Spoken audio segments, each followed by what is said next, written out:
Hello my dear students, আজকে আর একটা নতুন ক্লাসে তোমাদের সকলকে স্বাগত জানাই। লাস্ট ক্লাসে তোমাদের ট্রানজিস্টারের বেসিক্স পড়িয়েছিলাম। আজকের ক্লাসে তোমাদের খুব একটা ইম্পর্টেন্ট টপিক, ট্রানজিস্টারের আউটপুট ক্যারেক্টারিস্টিক্স, মানে সিই মোডে ট্রানজিস্টারের আউটপুট ক্যারেক্টারিস্টিক্স, এটা আমি আজকে তোমাদের বোঝাবো। আজকের ক্লাসটা খুব মন দিয়ে দেখো, খুব ইজিলি তোমরা বুঝতে পারবে ট্রানজিস্টারের আউটপুট ক্যারেক্টারিস্টিক্সটা কীভাবে আমরা ড্র করি এবং কেন সিই মোডটাই আমরা পড়ি। এইসব কোয়েশ্চেনগুলোর উত্তর তোমরা পেয়ে যাবে। এখানে দেখো, আমি তিনটে ট্রানজিস্টার এঁকেছি, একটা, দুটো, তিনটে। এই কমন এমিটার বা সিই, এটাকে বলা হয় কমন এমিটার সংক্ষেপে। এই নামকরণটা কিভাবে এলো সেটা প্রথমে আমরা একটু দেখে নিই। দেখো, এই তিনটে ট্রানজিস্টারের আমি কানেকশনস ডিফারেন্টভাবে করেছি। কিভাবে? এই ব্ল্যাক যে ওয়্যারগুলো তোমরা দেখতে পাচ্ছ, এগুলো হচ্ছে তার, মানে বর্তনী দিয়ে আমি যোগ করেছি ডিফারেন্ট টার্মিনালগুলোকে। ট্রানজিস্টারটার ওপরের যে পোর্শনটা, যেটা সবুজ দিয়ে মার্ক করেছি, সেটা হচ্ছে এমিটার বা নিঃসারক। মাঝের যে পোর্শনটা, যেটা ব্ল্যাক দিয়ে ডিনোট করেছি, সেটা হচ্ছে বেস। এবং লাস্টের যে পোর্শনটা, সেটা লাল দিয়ে ডিনোট করেছি, সেটা হচ্ছে কালেক্টর বা সংগ্রাহক। এই তিনটে ট্রানজিস্টারে কিন্তু সেম মার্কিং করা আছে। প্রথম ট্রানজিস্টারটাতে আমি লিখেছি নিচে দেখো সিবি, মানে কমন বেস। তার মানে এই ট্রানজিস্টারটাতে এমিটার আর কালেক্টর এই দুটোর সাথেই বেসে কানেক্টেড আছে। তার মানে বেসটা হচ্ছে কমন দুটো কানেকশনের ক্ষেত্রে। কিভাবে? দেখো, এমিটার সাথে এই কালো তারটা দিয়ে আমি বেসে কানেক্ট করেছি, এবং সিমিলারলি বেসের সাথে আরেকটা কালো তার দিয়ে আমি কালেক্টর কানেক্ট করেছি। তার মানে দেখো, বেসটা দুজনের সাথে কানেক্টেড আছে, তার মানে বেসটা হচ্ছে কমন, সেই জন্য নাম হচ্ছে common base configuration. Common collector configuration তো তোমরা সহজেই বুঝতে পারছো যে কালেক্টরটা কমন থাকবে এমিটার আর বেসের মধ্যে। তাহলে এটা হচ্ছে এমিটার। এমিটার থেকে দেখো একটা তার বেরিয়ে এসে সোজা কালেক্টরে চলে গেছে, আবার কালেক্টর থেকে একটা তার বেরিয়ে বেসে চলে গেছে। তার মানে কালেক্টরটার সাথে দেখো এমিটার এবং বেস দুটোই কানেক্টেড, তার মানে এটা হচ্ছে কমন কালেক্টর কনফিগারেশন। থার্ড বা মোস্ট ইম্পর্ট্যান্ট, যেটা তোমাদের সিলেবাসে আছে, যেটা তোমাদের পড়তে হবে, সেটা হচ্ছে কমন এমিটার। তার মানে এমিটারটা কমন টার্মিনাল হবে বেস আর কালেক্টরের মধ্যে। এটা হচ্ছে বেস আর এটা কালেক্টর। দেখো, এমিটার একটা বেসের সাথে কানেক্টেড আছে একটা তার দিয়ে, আর একটা তার দিয়ে এমিটারটা কালেক্টরের সাথে কানেক্টেড আছে। তার মানে এমিটারটা দুটো দিকেই বেস আর কালেক্টরের সাথে কানেক্টেড আছে, তার মানে এটা হচ্ছে কমন এমিটার কনফিগারেশন। তাহলে আশা করি তোমরা তিনটে ডিফারেন্ট কনফিগারেশন তোমাদের কাছে ক্লিয়ার। এরপর আমরা এই সিই যে কনফিগারেশন, এটার উপরে ফোকাস করব, এটার ডিটেলসে পড়ব। আমি আগের ক্লাসে তোমাদের বলেছিলাম যে একটা ট্রানজিস্টার কিভাবে অপারেট করে এবং সেটাতে কি কি কারেন্ট কম্পোনেন্ট থাকে। তো এই ক্লাসে আমি সেই ট্রানজিস্টার অপারেশনটা আরেকবার তোমাদের বুঝিয়ে দিই, কারণ তোমাদের ট্রানজিস্টার আউটপুট ক্যারেক্টারিস্টিক্স পড়তে গিয়ে এটা লাগবে। আমি এখানে দেখো একটা বর্তনী এঁকেছি, বর্তনী চিত্র, এবং এই বর্তনী চিত্রে এই যে গোল সিম্বলটা, এটা ট্রানজিস্টারের সিম্বল, তোমরা সবাই জানো। এই ট্রানজিস্টারের সিম্বলে এন, পি আর এন, এই তিনটে হচ্ছে তিনটে ডিফারেন্ট টার্মিনালসকে ডিনোট করছে। মানে যেখানে তীর চিহ্নটা আছে সেটা হচ্ছে এমিটার, মাঝখানেরটা হচ্ছে বেস, আর এই এনটা হচ্ছে কালেক্টর। তাহলে এই কনফিগারেশনটা আমি কমন এমিটার কনফিগারেশনে এঁকেছি। কি করে বুঝলাম? দেখো, এটা আমার এমিটার, তাহলে এই এমিটারটা দেখো বেসের সাথেও কানেক্টেড আছে, আর এই এমিটারটা কালেক্টরের সাথেও কানেক্টেড আছে। তার মানে এটা কমন এমিটার কনফিগারেশনে আমি ড্র করেছি। কমন এমিটার কনফিগারেশনে কিন্তু এমিটার বেস যে জাংশন, সেটাকে তোমাকে ফরওয়ার্ড বাসে করতে হবে, এবং এমিটার কালেক্টর যে জাংশন, সেটাকে রিভার্স বাসে করতে হবে, যাতে এই ট্রানজিস্টারটা অপারেট করে। তাহলে আমি কি বললাম? এমিটার বেস যে জাংশন, সেটা আমি করব forward bias, and emitter collector যে জাংশন, সেটা আমি করব রিভার্স বায়াস।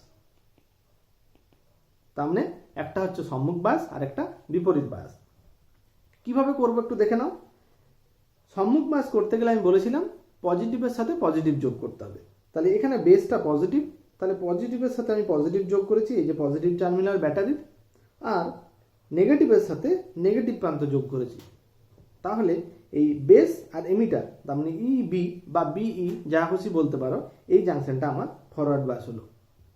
সেকেন্ডলি আমরা দেখব ইসি বা এমিটার কালেক্টর যে জাংশন, সেটা রিভার্স বায়াসে আছে কিনা। দেখো, এমিটার টার্মিনালটা নেগেটিভ আর এই কালেক্টর টার্মিনালটাও নেগেটিভ। তাহলে এই কালেক্টর টার্মিনালের সাথে যদি আমি পজিটিভ টার্মিনালটা অ্যাড করে দিই, তাহলে কিন্তু এই কালেক্টর টার্মিনালটা রিভার্স বায়াসে চলে যাবে, কারণ আমি পজিটিভ এই নেগেটিভের সাথে আমি ব্যাটারির পজিটিভ অ্যাড করে দিলাম। তাহলে নেগেটিভের সাথে যদি ব্যাটারি পজিটিভ অ্যাড করি তার মানে বিপরীত বায়াসে হবে। তাহলে এই দুটো কন্ডিশন আমার স্যাটিসফাই করছে, তার মানে এই ট্রানজিস্টারটা অপারেটিং কন্ডিশনে গেল। তাহলে এটাকে বলা হয় বায়াসিং অফ এ ট্রানজিস্টার। একটা ট্রানজিস্টারকে আমি বায়াসিং করলাম। এই সার্কিটে ইনপুট আর আউটপুট, তাহলে দুটো সেকশন আছে, একটা হচ্ছে ইনপুট সার্কিট আর একটা হচ্ছে আউটপুট সার্কিট। তাহলে আমাদেরকে যেমন ডায়োডের ক্ষেত্রে ইনপুট একটা ছিল, আউটপুট একটা ছিল, এখানে তিনটে টার্মিনাল, তাহলে আমাদেরকে ইনপুট আর আউটপুটটা কিন্তু আইডেন্টিফাই করতে হবে। এখানে ইনপুট সার্কিট হচ্ছে এইখান থেকে এই অবধি, এটা হচ্ছে ইনপুট সেকশন সার্কিটটার। তার মানে বেস এবং এমিটার যে জাংশনটা সেটা হচ্ছে ইনপুট সার্কিট, আর আউটপুট সার্কিট কতটা, এই জাংশনটা, এটা হচ্ছে আউটপুট। তার মানে এমিটার কালেক্টর যে এরিয়াটা সেটা হচ্ছে আউটপুট জাংশন বা আউটপুট সার্কিট। তাই ইনপুট সার্কিট আর ইনপুট ভোল্টেজ কত, VBB।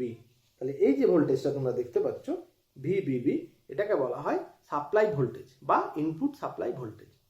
আর আউটপুট সাপ্লাই ভোল্টেজ দেখো একটা আছে VCC, VCC কে বলা হয়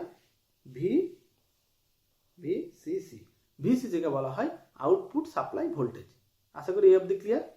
এরপরে খুব মন দিয়ে দেখো, আমি এখানে আরো দুটো ভোল্টেজ লিখেছি, একটা হচ্ছে VBE, একটা হচ্ছে VCE। এই VBE এবং VCE এরা কিন্তু সাপ্লাই ভোল্টেজ না, কিন্তু এদেরকে বলা হয় ইনপুট আর আউটপুট ভোল্টেজ। তাহলে আমি VBB আর VCC এদের দুজনকে কি নাম দিলাম, ইনপুট সাপ্লাই ভোল্টেজ এবং আউটপুট সাপ্লাই ভোল্টেজ। মনে রাখবে এটা হচ্ছে সাপ্লাই ভোল্টেজ। আর VBE হচ্ছে এই যে টার্মিনাল, বেস আর এমিটার টার্মিনাল, এই দুটো টার্মিনালের মধ্যে যে ভোল্টেজ ড্রপ হবে সেটা হচ্ছে ইনপুট ভোল্টেজ। তার মানে আমাদের VBE হচ্ছে VBE, এটা হচ্ছে ইনপুট ভোল্টেজ, আর VCE এটা হচ্ছে আউটপুট ভোল্টেজ।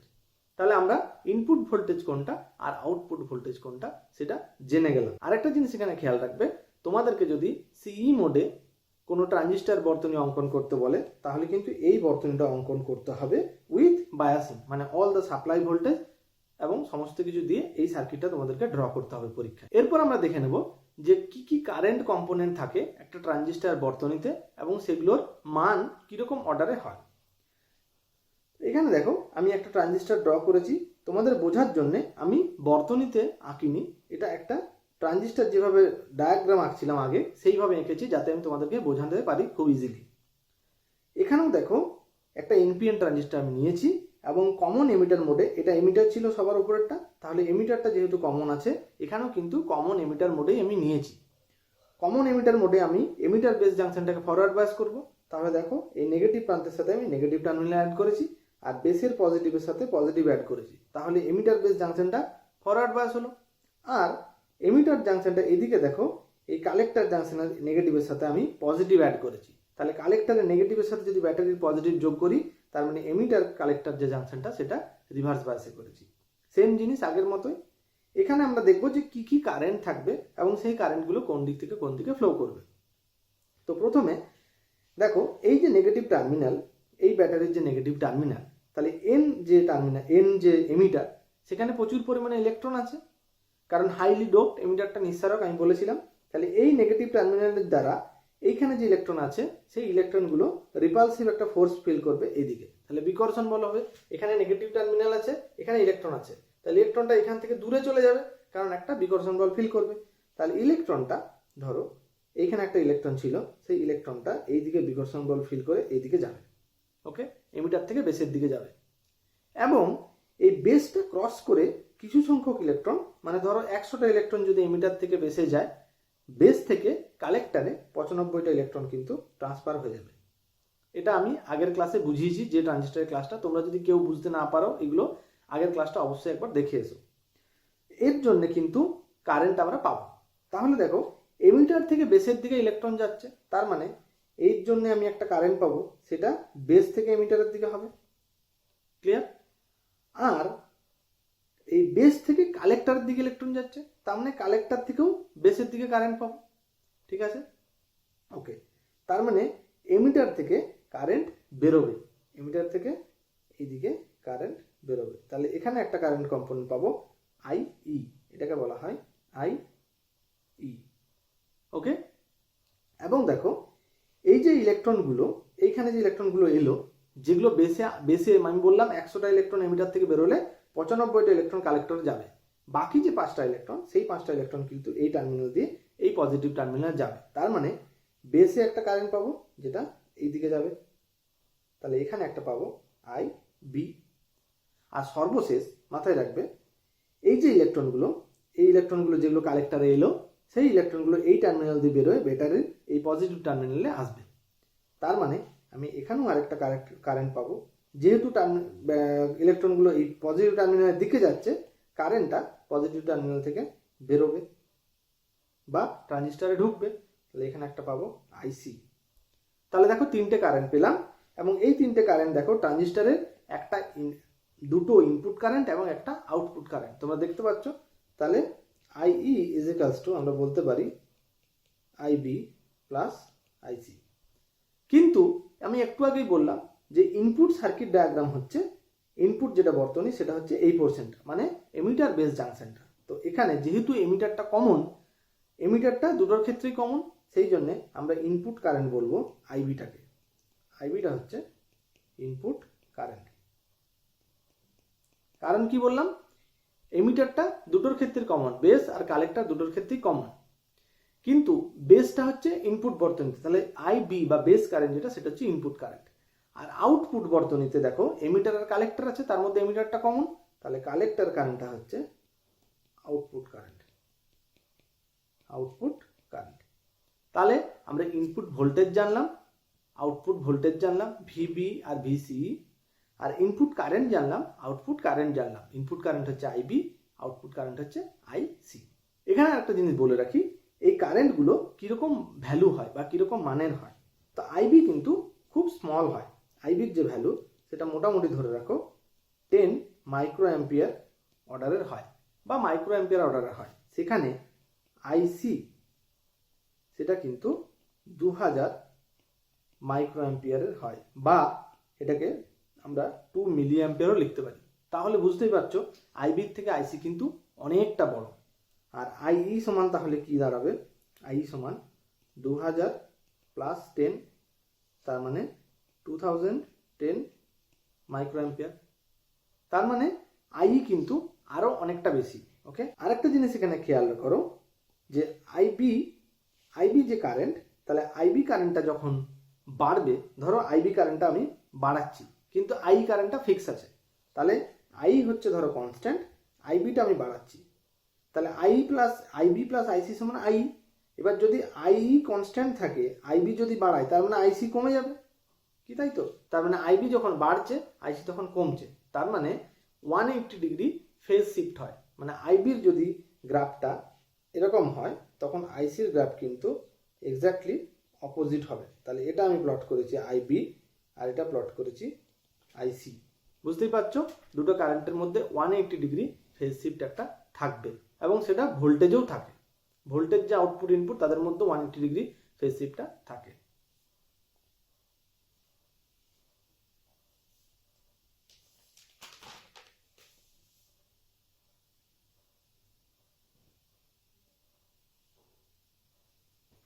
এরপর আমরা দেখে নেব যে ট্রানজিস্টরের সি মোডে যে আউটপুট ক্যারেক্টারিস্টিক্স সেটা কেমন হয় এবং কিভাবে ড্র করা হয় এবং তার ডিফারেন্ট রিজিম। দেখো এখানে আমি ট্রানজিস্টরের সি ক্যারেক্টারিস্টিক্সটা ড্র করেছি, আর এইখানে যে বর্তনীটা আমি তোমাদের আগে দেখালাম, ইনপুট আউটপুট বর্তনী চিহ্নিত করেছিলাম, সেই বর্তনীটা আমি এখানে এঁকে নিয়েছি। আউটপুট ক্যারেক্টারিস্টিক জানবে তিনটে ডিফারেন্ট রেজিম থাকে, একটা হচ্ছে অ্যাক্টিভ, একটা হচ্ছে স্যাচুরেশন, আর একটা হচ্ছে কাট অফ। এগুলো কিভাবে আসে আমরা একে একে বুঝি। দেখো অ্যাক্টিভ মোড আমরা সেটাকেই বলবো যেখানে ইবি যেটা সেটা ফরওয়ার্ড বায়াসে থাকবে। ঠিক আছে, তাহলে আমি এখানে একটা লিস্ট করে দিচ্ছি। ধরো অ্যাক্টিভ যখন থাকবে, অ্যাক্টিভ মোডে ইবি যে জাংশন সেটা হচ্ছে ফরওয়ার্ড বায়াস। ওকে, তোমরা নোট করে নিতে পারো, ইবি হচ্ছে ফরওয়ার্ড বায়াসে থাকবে, আর ওকে, তার মানে বেস এমিটার আর কালেক্টর এমিটার এটা থাকবে রিভার্স বায়াসে। ওকে, বোঝা গেল? তাহলে কালেক্টর এমিটার যে জাংশন সেটা থাকবে রিভার্স বায়াসে, বেস এমিটার যে জাংশন সেটা ফরওয়ার্ড বায়াসে। এটা হলো অ্যাক্টিভ মোডে। স্যাচুরেশন মোডে কি হবে? স্যাচুরেশন যখন মোডে তখন দুটোই ফরওয়ার্ড হবে, মানে এমিটার বেস জাংশন সেটাও ফরওয়ার্ডে থাকবে এবং কালেক্টর এমিটার যে জাংশন সেটাও ফরওয়ার্ড বায়াসে থাকবে। তাহলে দুটো জাংশনে যদি ফরওয়ার্ড বায়াসে থাকে তখন স্যাচুরেশন রেজিমে যাবে। থার্ড হচ্ছে cut off regime. Cut off রেজিমে কখন যাবে? কাট অফ রেজিমে যখন দুটাই রিভার্স বায়াসে যাবে, মানে এমিটার বেস জাংশন যেটা ইনপুট সেটাও রিভার্স বায়াসে আর আউটপুট সেটাও রিভার্স বায়াসে। তাহলে তোমরা এই টেবিলটা দেখে ক্লিয়ারলি বুঝতে পারছো যে কখন অ্যাক্টিভ মোড, কখন স্যাচুরেশন মোড, কখন কাট অফ মোড হবে। এবার আমরা এই গ্রাফটা কিভাবে ড্র করলাম সেটা একটু বুঝে নিই। দেখো এই গ্রাফের তিনটে রেজিম আছে, আমি দেখিয়েছি। এটা অ্যাক্টিভ মোড, এই জায়গাটা বুঝতে পারছো, মানে এই যে কালো যে লাইনটা তার এই দিকটা পুরোটাই এটা হচ্ছে অ্যাক্টিভ জোন, এই কালো অবধি। ওকে, এবং কাট অফ হচ্ছে এই কালো আর এই এক্স অ্যাক্সিসের মধ্যের যে জোন, যেটা সবুজ দিয়ে আমি ড্যাশ লাইন দিয়ে মার্ক করেছি, আর এই যে ব্লু ড্যাশ দিয়ে মার্ক করেছি সেটা হচ্ছে স্যাচুরেশন রেজিম। এবার কিভাবে পাই আমরা, দেখো এই যে যেগুলো আমরা ডিফারেন্ট লিখেছি এগুলো হচ্ছে আইবির ডিফারেন্ট ভ্যালু। আইবি সমান 0, এটা ধরো আইবি সমান 20 মাইক্রোঅ্যাম্পিয়ার, এইভাবে বাড়তে থাকে। এটা আইবি সমান 40 মাইক্রোঅ্যাম্পিয়ার। এইভাবে আইবির ভ্যালুগুলো যত বাড়ছে তত এই যে উপরের যে কার্ভগুলো, আমার এই কার্ভগুলো বেড়ে যাচ্ছে, আইবির ভ্যালু বাড়বে। তাই আমি একটা সিঙ্গেল আইবির জন্য দেখে নিই। ধরো এই কার্ভটা। ওকে, এই কার্ভে প্রথমে কাট অফ রেজিমটা দেখি। দেখো কাট অফ রেজিম আইবি যখন 0 তার নিচে যে অঞ্চলটা সেটা কিন্তু কাট অফ। কেন হচ্ছে? কারণ এই যে সার্কিটটা, এই সার্কিটটাতে দেখো আইবি 0 মানে কি, এই যে ভোল্টেজটা ভিবিবি, এই তো কারেন্টটাকে বাড়ায়, তাহলে ভোল্টেজ বাড়লে কারেন্ট বাড়ে আমরা জানি। এবার এই ভিবিবি ভোল্টেজটা যদি এমন কমে যায় তখনই আইবিটা খুব কম হবে, এবং আইবি 0 মানে কি, ভিবিবি 0, তাহলে ভিবিবি অলমোস্ট 0, তখনই আইবি 0 হবে। এবার ভিবিবি যদি 0 হয়ে যায়, ধরো এটা 0 হয়ে গেল, তার মানে কি এই যে নেগেটিভ টার্মিনালটা আছে এটা তো এটার সাথে জুড়ে আছে। তাহলে দেখো এই নেগেটিভ টার্মিনালটা এসে এটাকে পিটাকে রিভার্স বায়াস করে দেবে। ভালো করে বুঝে নাও একবার। তাহলে এই যে টার্মিনাল, এই যে ভিবিবি, আইবি 0 মানে ভিবিবিটা অলমোস্ট অ্যাজ ইফ 0, তার মানে এটা শর্ট হয়ে গেছে, তার মানে এটা কানেক্টেড হয়ে গেছে। ঠিক আছে, মানে এরকম ধরো এটা এখন কানেকশন হয়ে গেছে, মানে ব্যাটারিটা নেই।